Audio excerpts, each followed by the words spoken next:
welcome or welcome back to my channel, Lydia Lost the Plot. I'm Lydia and it is time for a weekly wrap up. Now, when I say I've had a brilliant week, I mean I've had a really brilliant week. I've had a week off work, so I've spent it reading, enjoying the sunshine that we were blessed with, and by meeting some great people. So I've had a lovely week and I hope you have too. In bookish news, we've not really had anything new that I can think of. There's probably something massive that's happened that I've completely not took in. If you can hear like jumping, it's because Cassie's trying to get on my bed. So, you know, ignore the clattering in the background. But we'll move straight into the reading that I have been able to do this week. Now, it's not a huge amount, but I think that it has been about quality, not quantity. So when I left you guys last, I was reading Challenger by Adam Higginbotham. Whew! When I say this is a fantastic piece of narrative non-fiction, it is not hyperbole. This is an incredible piece of journalism. Now, those of you that know me know I've got quite a morbid sense of curiosity in big historical events that have ended up in tragic circumstances. Now, so stuff like this, it's like catnip to me. I can't get enough of it. So when I saw this come into the bookshop that I work at, and I realised it was on the Challenger space shuttle that unfortunately was catastrophically blown up, I just couldn't resist buying it. I don't usually buy non-fiction in a hardback. It has to be something that I'm desperate to read. So yeah, this was very highly anticipated. Not only was it highly anticipated, but it met my expectations, which were super sonically high. And I cannot tell you how just brilliant this book is. If you like a bit of narrative non-fiction, or if you're even just interested in this historical event, get it now. Because it's so wonderful. Adam Higginbotham's also written a book, another narrative non-fiction account of Chernobyl, and I'm thinking that maybe I'm just gonna have to bite the bullet and go get it, because I love this author. He very much reminds me of like Garrett M. Graff, who's written quite a few oral histories of historical events, and David Gran, who also he earlier this year came out with a book called The Wager, which is just phenomenal. If you've not read that either, or not heard of it, go look it up, because it's a fantastic piece of narrative non-fiction. So I cannot recommend this highly enough. I have thoroughly enjoyed the reading experience of understanding this frankly preventable event, and he's not stingy on the detail. We deep dive into everything. For those of us with a morbid curiosity, yes, it ticks those boxes. But it's also so respectful and so objective about the events that you really do feel, first of all, that you get to know the victims, and also that that there's no blame being attributed to any parties. It's just a factual account, which I think with sensitive subjects, that's so important. You don't feel like Adam's ever giving his opinion or ever kind of swaying the reader into a certain mindset. he leaves it up to us to come to a conclusion. So this was phenomenal. I think it's one of the best narrative non-fiction accounts of a historical event I've ever read. And I think that it's something that is going to interest a heck of a lot of readers, and also keep you engaged throughout the whole of the book.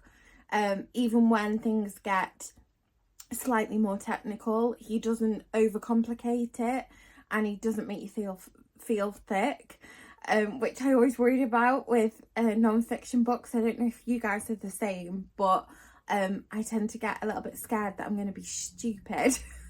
And that is not the case with this book. He really does explain things in such a wonderful way, whilst not losing the true meaning of and the true complexity of what happened.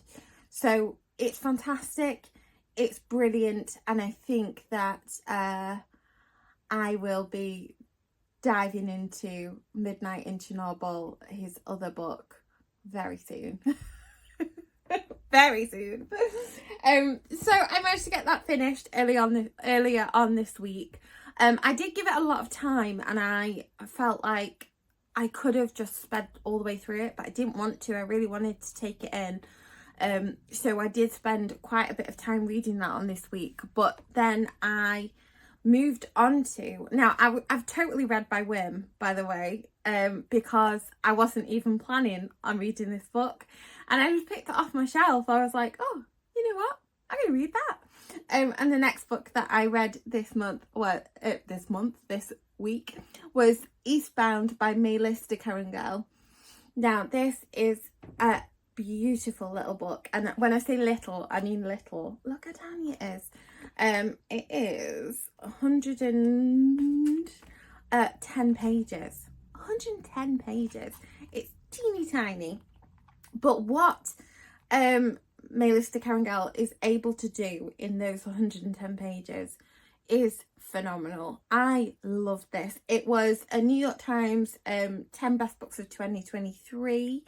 It was on the New Yorker Best Books of 2023, the Financial Times Best Books of 2022, the New Statesman Books of the Year 2022. So it comes highly regarded and highly recommended. And I heard about it on the New York Times podcast, I think on their Best Books of the Year list. And I was like, I have to get to this. I have to give it a read. And I was not disappointed.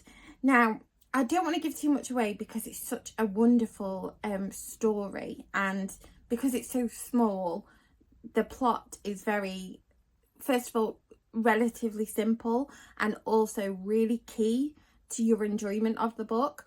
But basically, there is a young Russian soldier on a train on his way. He's been conscripted and he's on his way to go do his military service, and he really doesn't want to be there.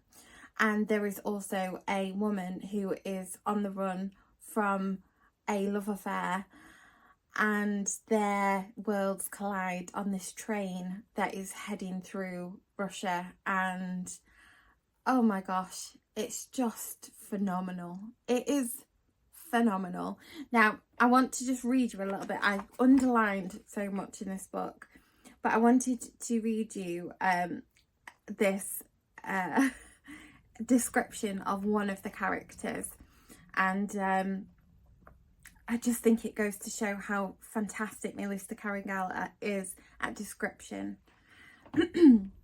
His build strong, but his body caught in contrary impulses. Torso skewed forward while the shoulders are thrust back. Choleric, complexion like mortar, black eyes. Oh! Yes, please! It's just, honestly, the whole of this book is fantastic. It is translated from the French by Jessica Moore, and she does a fantastic job, because I think what's not lost in this translation is the the complexity of the language and the beauty of some of the descriptions. It's just so beautiful. The whole book is wonderful and tense. Oh my gosh, is it tense and stressful, but great. You know, when that edge of your seat kind of, I can't put it down because I'm scared that the next page is going to tell me something terrible. It's just so much fun. And I think that what this book does in 110 pages, it's just phenomenally written. It's so concise and so careful about what it says, why it says it, why it's there. It doesn't feel like there's a word out of place or that there's any kind of, you know, fluff.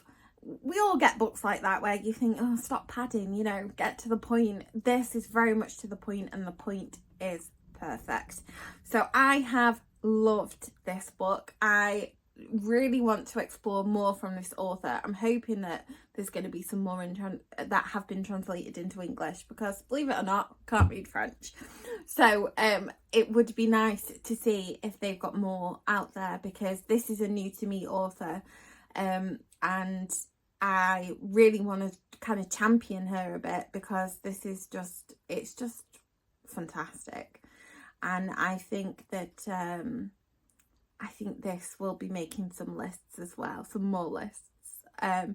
But I've not known anyone other than the New York Times podcast to talk about this book, and I've not known anyone to read it.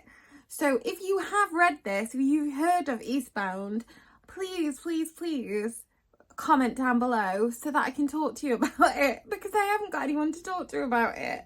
And it's just so phenomenal. I think, yeah, it's one of them books that you immediately want to start talking to people about, and to discuss and unpick. So yeah, I thoroughly enjoyed this book. Now, moving on to what is my current read. I only started this yesterday, and I put a post on my Instagram story. If you don't follow me over on Instagram, I am at Lydia Lost the Plot on Instagram. I put a lot about my currently readings. I announce videos on there, and basically it's a bit more of a kind of personal one-to-one chats with people, DMs and all sorts. So if you know, fancy chatting to me about a book, feel free to head on over and follow me on Instagram. But I put a story on my Instagram that I was reading this book, and immediately got a load of DMs that were like, oh my gosh, you're going in. And yes, I am going in. And the book that I'm currently reading is Giovanni's Room by James Baldwin. Now, would you believe this is my first James Baldwin? I know, it's ridiculous that it's took me this long to get to him. But I don't know, I've always been a little bit scared. One of my mum's favourite books ever was Another Country, and I don't know whether it's a little bit like, because she used to speak so highly of him, that I was a bit intimidated, and I always am intimidated. Anything with this spine that's like a modern classic, I always think, oh gosh, am I going to get it? Am I going to understand it? Again, that kind of like inferiority complex as a reader. But I thought, you know what, it's time. It's only little, and I really wanted to get to something that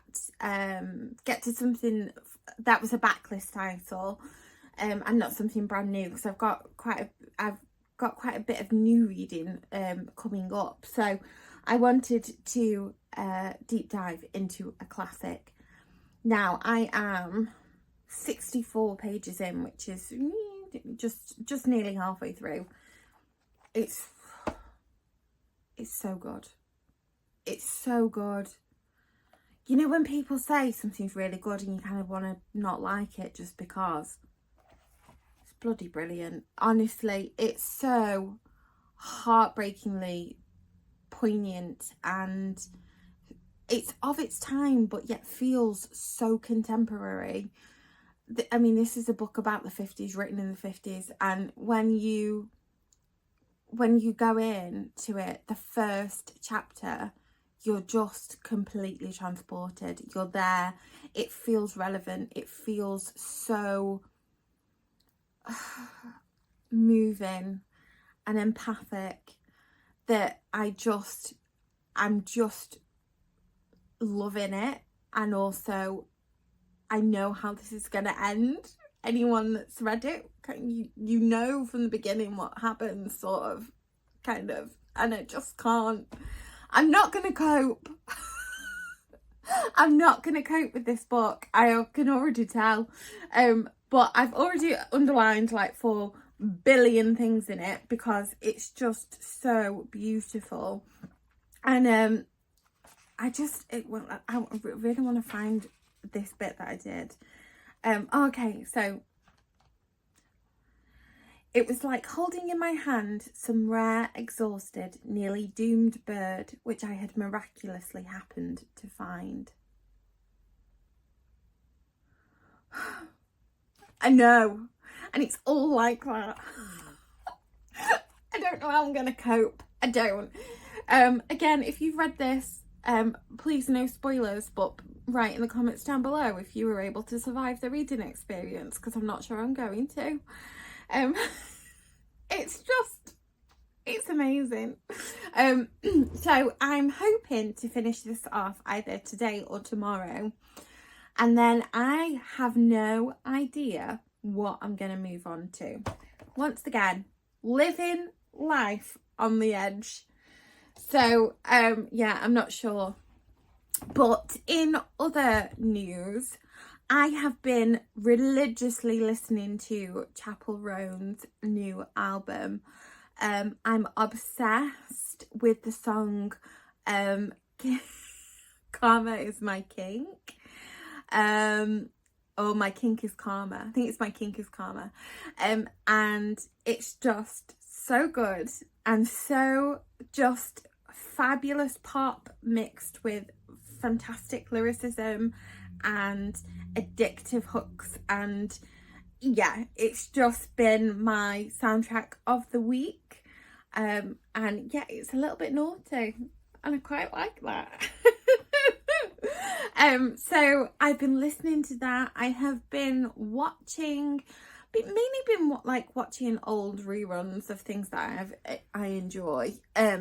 Mainly the sorry, I've just had an itch and I just knocked the camera. Mainly The Office, both the UK and the US version. And I also have watched, what else did I watch? Oh, I watched a film called Scream on Netflix. Oh, not Scream, Smile on Netflix. It's a bit bonkers. I'm not quite sure it did what it needed to do. I also watched a film called The Black Phone, which is based on a book by Joe Hill. And it was well directed, and there was some very good character work, but it felt like it missed the mark for me. I'm sorry, but it did. So I haven't got anything that I've watched that's been like phenomenal. But I've sort of not really been watching much telly. I've been a bit distracted. So that's my own fault. But yeah, I think that's pretty much it. And looking forward to the week ahead, I'm very excited about a few things, and I'm very excited about what I'm going to be reading. There is one particular book that I'm going to get to that I'm not going to tell you about today. You will know about it over on my Instagram, and when I wrap up next week. But yeah, that's pretty much it for today. I'm so glad that you joined me, and I really am just astonished by the support that I've had from you all. It's been just absolutely wonderful, and I can't tell you how encouraging it is just to see more of you come, and the comments you make are always so insightful, and I love our conversations. So yeah, I just want to say thanks, really. And I hope that you have a fantastic week. There will be quite a few nice new videos coming your way too, so keep your eye out for that. Please do like this video and subscribe if you haven't already, and I will see you again soon. Bye bye.